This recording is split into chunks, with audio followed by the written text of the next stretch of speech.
Hey there, it's Hannah with WTI, and this is the most beautiful glass diffuser I have ever seen. Levoair has created this beautiful diffuser featuring a ham bone glass top with a glass reservoir on top of a wooden base.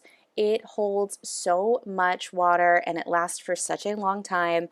It has a few different settings where you can have it on for 1, 3, or 6 hour timer, but you can also have it stay on until it runs out of water, which it will automatically shut off when it does so.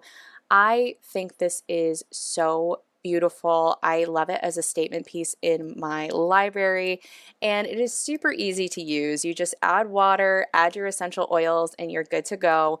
It has 7 different soothing colors that it cycles through, as well as the option to just have one color staying on or to shut the color off completely. It is so nice and quiet, so if you're using it in the evening, it's not going to disturb you in your sleep. It just makes such a relaxing environment, and I love it. If you're looking for a beautiful, high quality diffuser for your essential oils, you are going to love this one, and that is my point of view.